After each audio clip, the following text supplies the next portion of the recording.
Mahadev. Astro Nishant Bhardwaj में मैं आचार्य निशांत भारद्वाज आपका स्वागत करता हूँ। आज जब हम ये वीडियो तो मैंने पिछले वीडियो के साथ ही रिकॉर्ड कर रहा हूँ, क्योंकि समय मिलता नहीं है रिकॉर्ड करने का, इसलिए अभी ये 3-4 दिन बाद डालना है, वरना रह ही जाता है, वो फिर हफ्ता निकल जाता है और बनता है नहीं। खैर ये 3-4 दिन बाद मैं डालूँगा। कुछ विषय हैं जिन पे बात करनी है, जिनके बारे में मेरे कुछ फॉलोअर्स ने क्वारीज लाई हुई हैं। एक तो आम आदमी पार्टी का क्या भविष्य है, इस बात को लेके बहुत सारे प्रश्न आए हैं। क्या केजरीवाल प्रधानमंत्री बनेंगे कभी हिंदुस्तान के, इसके बारे में प्रश्न आए हुए हैं।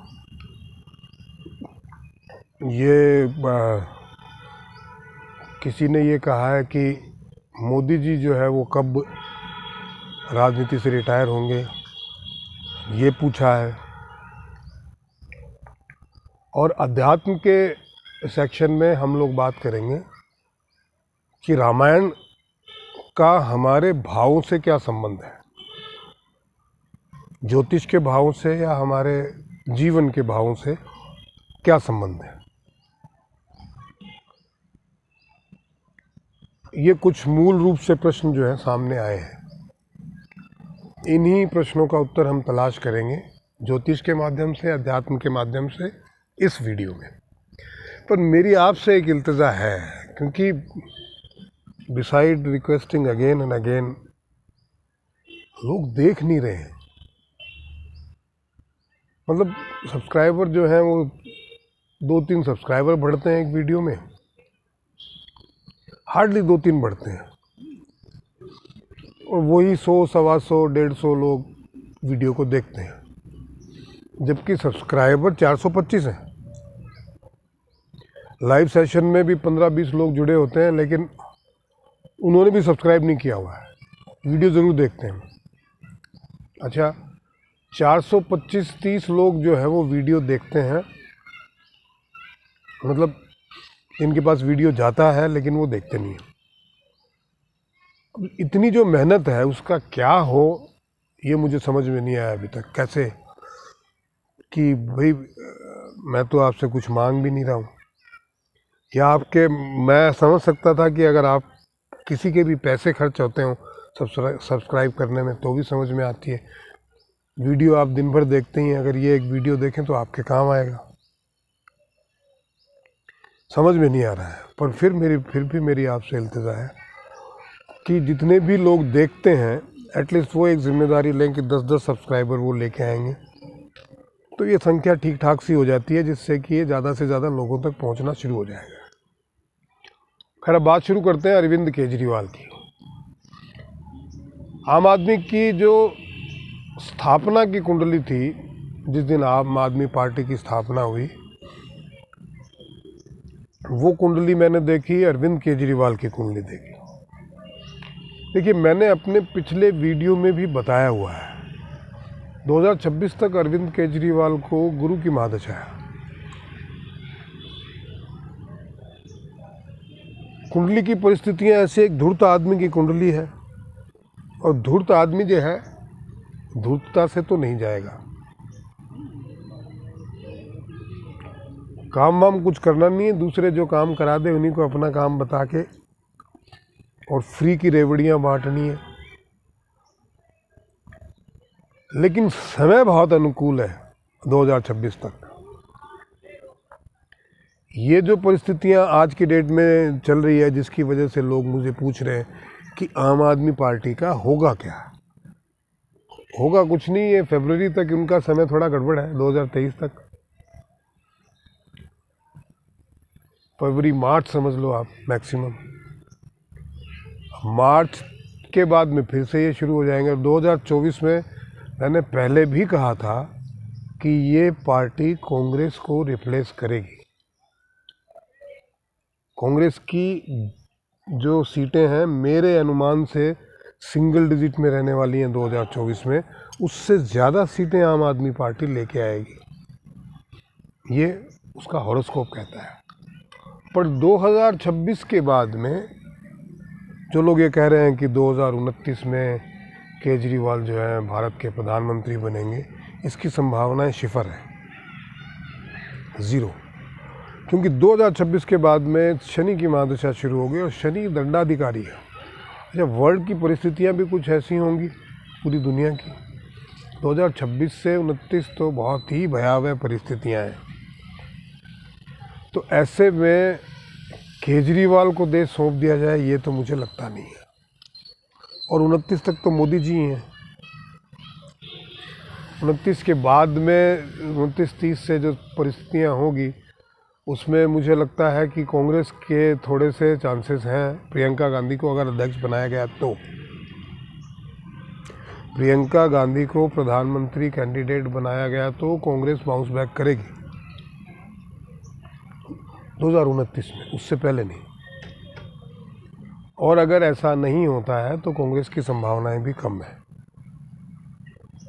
मैंने आपसे कहा था कि कांग्रेस का जो अध्यक्ष है वो नॉन गांधी हो सकता है इस बार, उसकी भी प्रबल संभावनाएं हैं।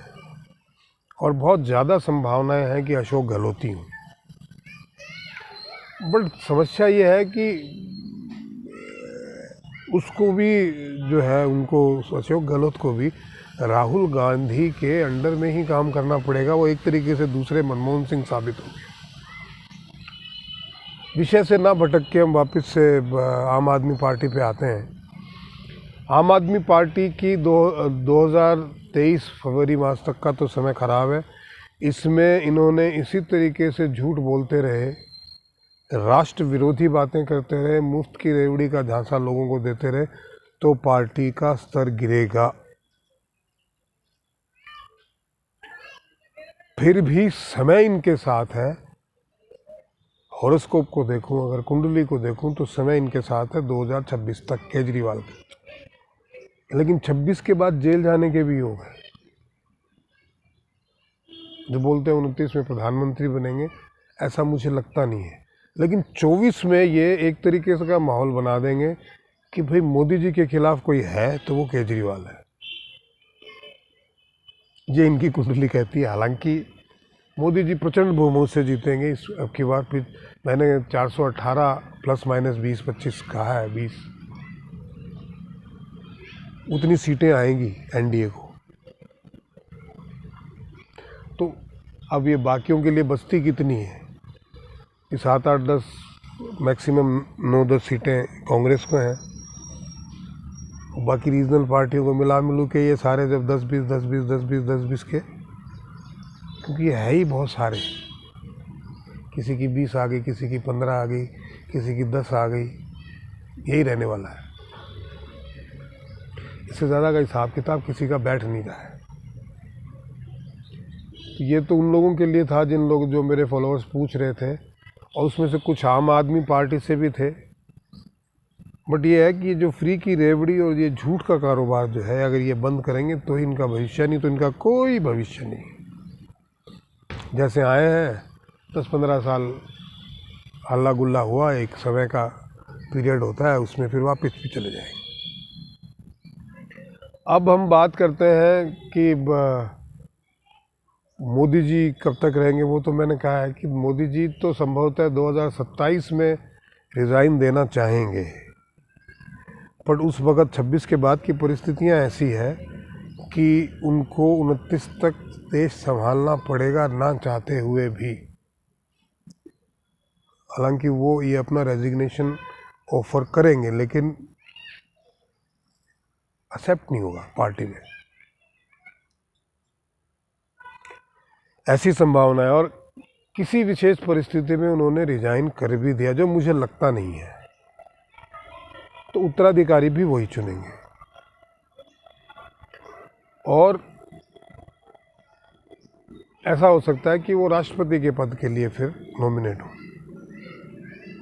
ऐसा भी हो सकता है, संभावनाएं हैं। पर 2029 तक मोदी जी सत्ता में रहेंगे, मुझे ऐसा लगता है।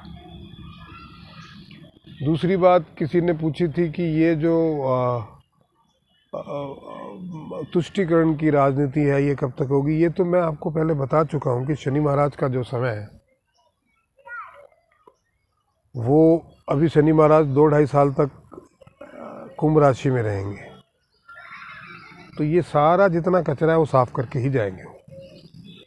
देश की राजनीति 2024-25 के बाद में पूरी तरीके से ढर्रे पे आ जाएगी।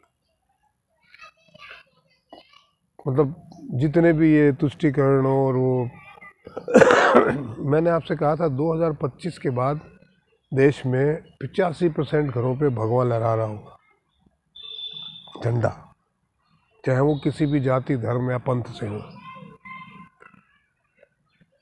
ऐसी संभावनाएं हैं। अब बात करते हैं अपने अध्यात्म के सेशन में कि रामायण क्या है। देखिए, आप अगर गूढ़ता से अध्ययन करेंगे रामायण का, मैं अपने हर वीडियो में आपको बार बार कहता हूँ कि भाव बड़े प्रधान हैं। अगर आपको कोई स्त्री रास्ते से गुजर रही है तो और आपने उसको देख के कहा कि ये बड़ी सुंदर है और ये काश मेरी होती, तो वो भाव पापम, आपके खाते में वो पाप इंकित हो जाता है। आपको करने की भी ज़रूरत नहीं उस पाप को।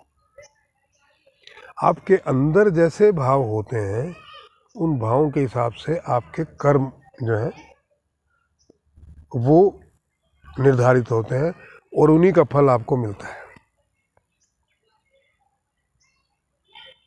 मात्र एक शिव है, भगवान शिव, जो पाश से मुक्त हैं। जो पाश मतलब बंधन, खूंटे से बंधा हुआ पशु, और वो जो पाश है जिससे वो बंधा, खूंटे से बंधा हुआ पशु ही होता है, और वो पाश जिससे हम बंधे, हम भी पशु के समान है, वो हमारे कर्मों की पाश। और उनके ईश्वर पशुपतिनाथ, वो पशु जो पाश से बंधे हुए हैं उनके ईश्वर तो शिव के अलावा सब बंधनों में बंधते हैं। हम भी अपने कर्म बंधनों में बंधे हुए हैं, खूंटे से ही बंधे हुए हैं, कर्मों की रस्सी से। इसलिए हम बंधन मुक्त नहीं हैं। भावों को बड़ा ही निर्मल रखना पड़ता है। आज तकरीबन रामायण काल को खत्म होके एक 3 युग बीत गए। अगर एक सूक्ष्म कैलकुलेशन करें, बहुत ही प्रैक्टिकल कैलकुलेशन करें, तो लगभग 19 से 20 हज़ार साल पहले वो घटनाएं हुई थी, और उन घटनाओं की पुनरावृत्ति हम जो है आज भी रामायण रामलीला के रूप में करते हैं। उन्हीं को हम आज भी आदर्श कहते हैं। क्यों? देखिए, आप बड़ी गौर से रामायण को पढ़ेंगे तो रामायण में 36 चरित्र हैं जो मेजर चरित्र हैं। मैं मतलब जूनियर आर्टिस्टों की बात नहीं कर रहा हूँ जो भीड़ भड़क के कोई एक सीन का चरित्र है या कोई 2 सीन, उनकी बात ना करें। तो मेजर 36 चरित्र हैं, और वो 36 के 36 चरित्र हमारे अंदर उठने वाले अच्छे बुरे भावों पे आधारित हैं, उनका रिप्रेजेंटेशन करते हैं। जैसे रावण अहम का रिप्रेजेंटेशन करता है, राम विनम्रता का रिप्रेजेंटेशन करते हैं, सेवा का रिप्रेजेंटेशन करते हैं, आज्ञाकारी पुरुष पुत्र का रिप्रेजेंटेशन करते हैं, भरत भक्ति का रिप्रेजेंटेशन करते हैं। ये भाव है। लक्ष्मण का जो चरित्र है वो आपके प्रति श्रद्धा को रिप्रेजेंट करता है। शूर्पणखा काम को रिप्रेजेंट करती है, सीता जी सतीत्व को रिप्रेजेंट करती हैं, पत्नी व्रता धर्म को रिप्रेजेंट करती हैं। उर्मिला जो अपने पति से बिछुड़ के भी वो किस तरीके के बिछोह में भी अपने धर्म का पालन करती हैं। एक एक चरित्र आपके अंदर उठने वाले काम, क्रोध, लोभ, मोह, माया,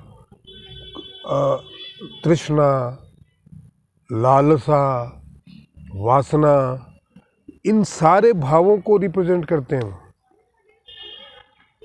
चाहे बाली कह लीजिए, चाहे सुग्रीव कह लीजिए, चाहे हनुमान कह लीजिए, ये सारे के सारे। इसीलिए वो ग्रंथ आज भी प्रचलित है, आज भी हर किसी के अंदर बैठा हुआ है, क्योंकि हमारे अंदर वही भाव है। और सेम इसी तरीके का एक महाग्रंथ जो लिखा गया था महाभारत, वो भी इसी तरीके से आपके अंदर बैठे हुए भावों को रिप्रेजेंट करते हैं, उसके चरित्र। तो भाव बहुत प्रधान होते हैं। आप जाकी रही भावना जैसी, प्रभु मूरत देखी तैसी। आपके अंदर जिस तरीके का भाव होता है, वैसे ही आप सामने वाले भगवान को भी वैसा ही देखते हैं आप। मतलब लोग बैल में भगवान देखते हैं, लोग पौधों में भगवान देखते हैं, क्योंकि उनकी भावना उन पौधों के प्रति रहती है और वो पौधे वैसा फल देते हैं आपको। आप यकीन मानिए, आपका जैसा भाव होगा आपको वैसे फलों की प्राप्ति होगी, क्योंकि आत्मा सो परमात्मा, ईश्वर तो कण कण में व्याप्त है।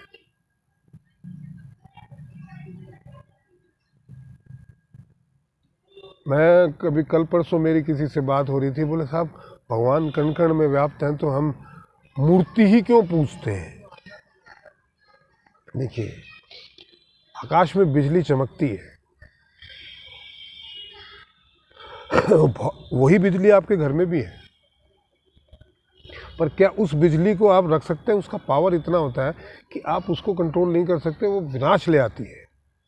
तो आप उसको सूक्ष्म रूप में ढाल के और एक बल्ब के रूप में अपने घर में प्रकाशित करते हैं, तो वो ऊर्जा जो है वो आपको आपका काम फल देती है। उसी तरीके से हम अपने कैपेसिटी के हिसाब से ईश्वर को एक प्रारूप में ढाल के उसको लिंग के रूप में, यानी प्रतीक के रूप में हम लोग उनको पूजते हैं। कण कण में व्याप्त है, निश्चित है। और एक निराकार की पूजा करना जो है, आप निराकार को इमेजिन कैसे करोगे। तो आप क्या करते हो कि एक उसको एक आकार, अपनी बुद्धि, अपनी शक्ति, अपनी क्षमता के हिसाब से उसको एक आकार देते हो और उसको आप पूजते हो। बात एक ही है, क्योंकि आपकी क्षमता नहीं है निराकार की कल्पना करने। ईश्वर तो आपके अंदर ही है, बाहर देखने की भी जरूरत नहीं है। पर अंदर कितने झांकते हैं। पानी में मीन पियासी मोए सुन सुनावे हासी। आप एक गिलास पानी लीजिए, पीजिए और उसको उल्टी करके उसी गिलास में इकट्ठा कर लीजिए। और समुद्र का एक गिलास, साफ समुद्र का एक गिलास पानी लीजिए, लैब में चले जाइए, आपको वही सारे गुण मिलेंगे। यही कारण है कि चंद्रमा जो है, चंद्रमा का ज्वार आता है, चंद्रमा के हमारे अंदर 60% पानी है और वही पानी है, वही उन्हीं गुणों का है। चंद्रमा जब उस समुद्र को जो है वो चंद्रमा से प्रभावित होता है, उसको प्रभावित करता है, तो हमारे अंदर के पानी को भी प्रभावित करता है। इसीलिए चंद्रमा मनसो जातक कहा है। तो भाव बहुत प्रधान होते हैं। तो आज हमने रामायण की बात की कि रामायण के ये जो चरित्र है, जो हमारे शरीर के भावों पे ही आधारित है। भाव जितने स्वच्छ और निर्मल रहेंगे, उतनी ही जीवन में स्वच्छता और निर्मलता आएगी। देखिए, आपने देखा होगा कि कोई आदमी साफ सुथरा रहता है तो अपना घर भी साफ रखता है। वो घर के बाहर भी गंदगी होती है तो उसको भी साफ करने की कोशिश करता है। और उसी तरीके के फिर लोग भी अट्रैक्ट होते हैं जो सफाई पसंद हो, फिर वो सब मिलके सफाई पसंद काम भी करते हैं। तो सारी सृष्टि भावों से बंधी हुई है। मैं आपको एक नरसिंह भगत का किस्सा सुनाता हूँ। नरसिंह भगत जो है वो भगवान कृष्ण के बहुत बड़े भगत थे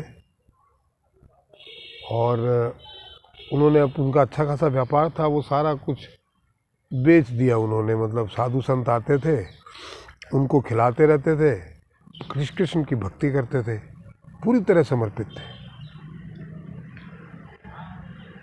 अब कुछ लोग जो हैं यहाँ से, आप मान लो कि दिल्ली से चले होंगे या बम्बई से चले और उनको द्वारिका जाना था। अच्छा, उनकी सब जगह उधारी हो गई थी कृष्ण नरसिंह भगत की। सब सेठ बोलते थे उनको, मतलब चिढ़ाने के लिए, नरसिंह सेठ, क्योंकि साधु संत बैठे रहते थे और वो उनको खिलाने के लिए उधार भी मांग लाते थे कि यार इनको खाना तो खिलाऊंगा मैं, ये भी कृष्ण भक्त हैं, ये मेरे प्रिय हैं। और उनके यहाँ मजमा लगा ही रहता था। तो कुछ व्यापारी कह लीजिए जो वो कहीं से निकले और उनको द्वारिका जाना था, और उनके पास धन बहुत था, धन उनको द्वारिका में चाहिए था। अब उन दिनों ये ज़माना था कि रास्ते में डाकू लूट लिया करते थे। तो उन्होंने ये निश्चित किया कि ये धन जो है हम जो नरसिंह भगत की नगरी थी उसमें किसी सेठ को दे देंगे, और वो जो सेठ है वो हुंडी लिख देगा, वो लिख देगा कि ये पैसे वहाँ से हमको द्वारका में मिल जाए, तो हम वो हुंडी दिखा के द्वारिका में वो पैसे ले लेंगे और हमारा काम हो जाएगा। तो वो जैसे ही नगर में इंटर हुए तो उन्होंने पूछा कि भाई यहाँ नगर सेठ कौन है, सबसे बड़ा सेठ कौन है, हम ऐसे ऐसे हमारे पैसे देना चाहते हैं, हुंडी लिखवाना चाहते हैं और आगे द्वारिका में लेना चाहते हैं। तो लोग तो नरसिंह जी की बड़ा छेड़ते थे, मजाक करते थे। तो बोला भाई नगर सेठ तो एक ही है, नरसिंह सेठ, नरसी सेठ। अच्छा, बोला नरसिंह जी वो दे देते हैं फिर। तो बोला नरसिंह जी लेंगे नहीं आपसे, वो बहुत विनम्र आदमी है, उनके वहाँ तो मजमा लगा ही रहता है, बट वो बोलेंगे नहीं मैं सेठ हूँ, क्योंकि वो भगवान कृष्ण के भक्त हैं। ये लोग गए वहाँ पे और उनसे कहा कि हम ऐसे ऐसे द्वारिका जा रहे हैं, आप हमारा ये पैसा लिख लीजिए, हुंडी हमको लिख के दे दीजिए। नरसिंह जी 5 मिनट पहले ही वो किराने वाले से रिक्वेस्ट करके आए थे कि आज 15-20 साधु आए हैं, आज दे दो उधार, उनको भोजन कराना है, बाद में नहीं करूँगा। और वो उसने मना कर दिया था कि नहीं मैं अब नहीं दूंगा, बहुत हो गया, तुमने पिछला ही नहीं चुकाया। ये आ गए, उन्होंने हाथ जोड़ के कहा साहब मैं तो फकीर आदमी हूँ, मेरे पास कुछ भी नहीं है, मैं काहे का सेठ, मेरे पास तो एक ही है, वो कन्हैया। अच्छा, ये द्वारिका भी कृष्ण जी के दर्शन करने जा रहे थे मूर्ति के। बोले मेरे पास ले दे के वो एक ही है, मेरे पास कुछ भी नहीं है भाई, तो आप किसी धनाढ़ आदमी को ये पैसे दीजिए और उनसे हुंडी लिखवाइए। तो नहीं माने। उनको लगा इतना बड़ा सेठ, इतने लोग बैठ के खाना खा रहे हैं जिसके यहाँ भंडारा चल रहा है, और वो देखो कितना विनम्र, और उसके गले ही पड़ गए वो उनके कि नहीं साहब आपको करना पड़ेगा, आप देखिए, आप हमारी विनती सुनिए, ये करिए वो करिए, हेन केन प्रकेण। उन्होंने अब बेचारे नरसिंह जी ने सांवला सेठ, सांवला शाह के नाम से हुंडी लिख दी कि साहब ये आए तो इनको इतने रुपए दे देना। उन्होंने उतने रुपए उनको दे दिए। नरसिंह जी ने तो उनके यहाँ तो भंडारा चलते रहता था, सबकी उधारी चुकाई जिनकी थी, और बाकियों खिला पिला के नक्की कर दिया, आते जाते रहते थे। अब ये पहुँचे द्वारका, वहाँ कोई सांवला सेठ मिले ना। बोले सांवला सेठ, सांवला शाह, सांवला शाह, सांवला शाह तो कोई नहीं है। और फिर उनको याद आने लग गया कि यार वो आदमी सही खुद ही बेचारा, अभी कह रहे हमको ठग लिया। जब उनमें से किसी ने कहा कि ठगा काम, हो तो साफ साफ कह रहा था साहब मेरे पास धन नहीं है, मैं गरीब आदमी हूँ, सेठ नहीं हूँ, मैं तो भगवान का भक्त हूँ, मुझे कुछ, मेरे पास कुछ भी नहीं है। वो तो ये भी कहे मैं तो भैया ये राशन वाले की कृपा से इन साधुओं को खिला रहा हूँ, मेरे पास तो इनको खिलाने के लिए भी नहीं है, वो खिलाने वाला ऊपर वाला, वही भगवान कैसे बंदोबस्त करता है। वो तो कह रहा था चीख चीख के, आप ही लोग नहीं माने। बड़ी गलती हो गई साहब, ये हो गया। और वो सारे दिन इनको गालियां दे, और शाम को समुद्र किनारे जाके बैठ गए, बोले हम तो लूट ही गए हैं, अब वापस कैसे जाएंगे ये भी समझ में नहीं आ रहा, भूखे प्यासे कहीं भीख ना मांगनी पड़े। और तभी एक काला सा मोटा सा आदमी आया बोला भाई आप सांवला शाह को ढूंढ रहे थे ना? बोला हाँ। बोला मैं ही हूँ सांवला शाह, आप तो आ जाते मेरी दुकान पे, आप दुकान पे आए नहीं, पूरे नगर में ढूंढते फिर रहे थे। बोला किसी ने बताया ही नहीं। बोला आपने सांवला सेठ बोला, सांवला शाह बोलते तो मैं आ जाता, कोई भी बता देता। ठीक है साहब, उनको हुंडी के पैसे दिए और वो बड़े प्रसन्न हुए। और वो आए, आते टाइम उन्होंने सोचा कि यार सेठ जी से तो मिलते चले। और वो जैसे ही नगर में आए, नरसिंह जी भागते फिरे कि अब आएंगे पैसे मांगेंगे, मैं कहाँ से दूँ, मैंने तो खिला दिया सब।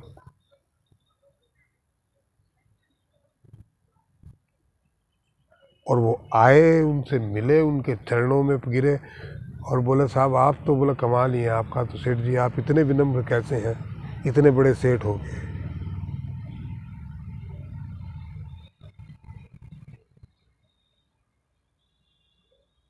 क्या बोले नरसिंह जी।